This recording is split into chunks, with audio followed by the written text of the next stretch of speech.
लेकिन यहाँ पीछे वो गजब का नज़ारा बाटे ओके दिखावे खातिर रुक गई नहीं है जाए। यहाँ से भोले बाबा का एगो डमरू लिया बेटे।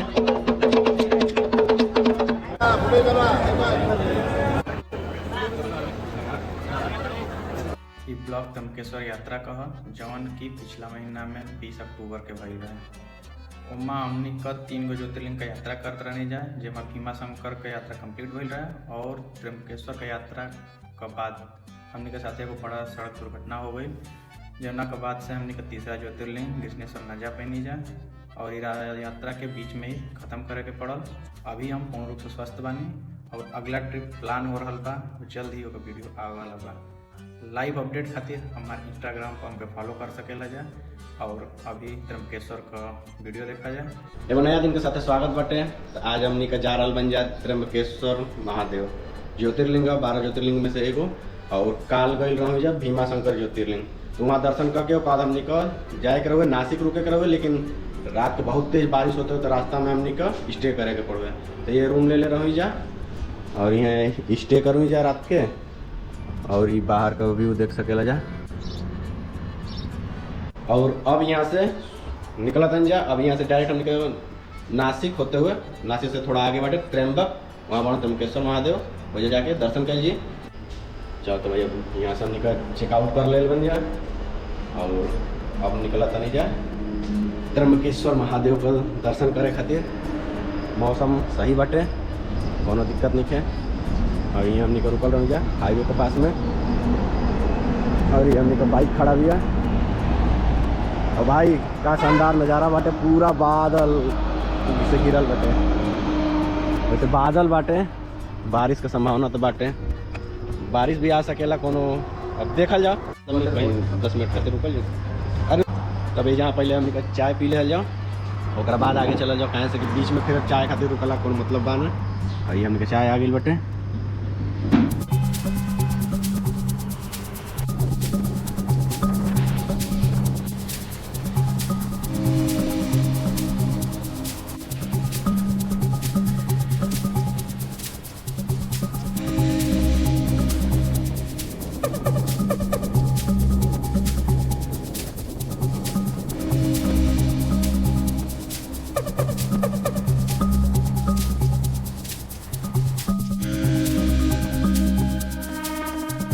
हमने कहीं जहाँ रुकल नहीं है जा, और चाय पानी कुछ नाश्ता कहीं नहीं है जा। और यहाँ से लगभग अभी 80 किलोमीटर जाए के बाटे त्र्यंबकेश्वर।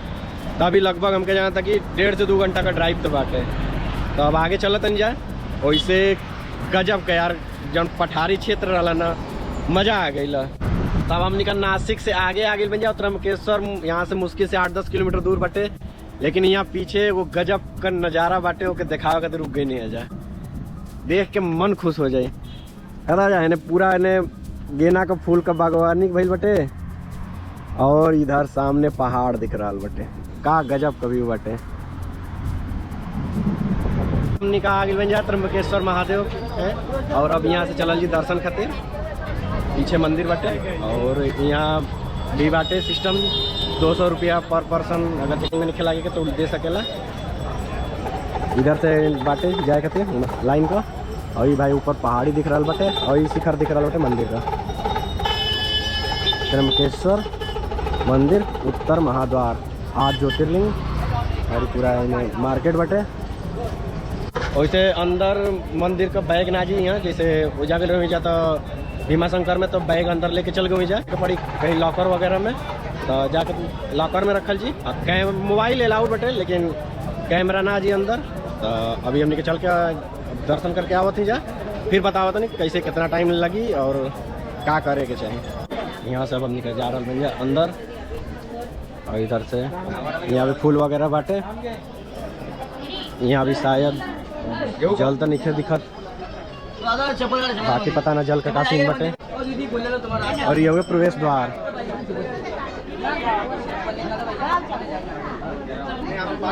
यहाँ से शायद एंट्री हुई। अच्छा, ये डोनेशन वाला हुए 200 रुपये पर पर्सन, और जो डोनेशन नहीं करके ओके लाइन शायद इधर से बाटे।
अब हमने का मंदिर में दर्शन कर लेने जाए और ओकरा खातिर भाई बहुत बड़ा लाइन रहा, तो हमने का 200 रुपया का डोनेशन वाले पर्ची कटा पड़ल। ए वजह से हमने का 1.5 से 2 घंटा में दर्शन हो गया। लेकिन जैसे नॉर्मल लाइन से जाते थे ओकरा खातिर 4 से 5 घंटा का टाइम यहाँ लग जाए। और ये हमने का डोनेशन पर्ची रहा जन के 200 रुपया का एंट्री गेट के पास नहीं मिल जाता थे।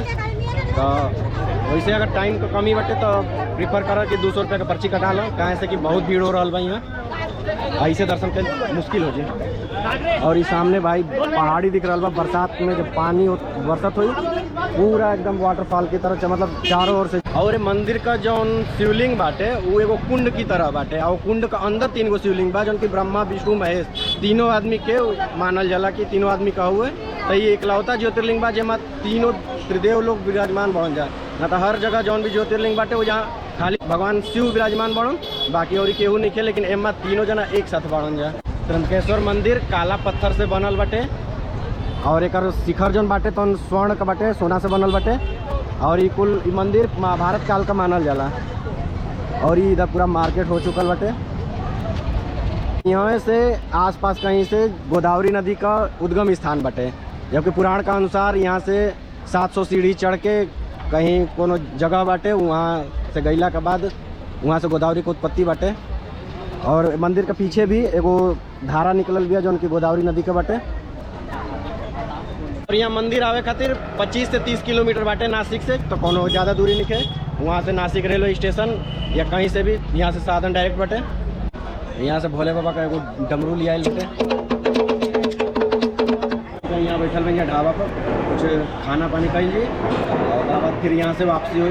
वैसे ही महाराष्ट्र में लगभग कहीं भी अगर घूमे जाएगा सबसे बेस्ट मौसम बाटे बरसात हुई तो थोड़ा पानी दिक्कत करी, लेकिन जो यहाँ का जो पहाड़ी क्षेत्र बना जब बारिश होता तब असली मजा बा।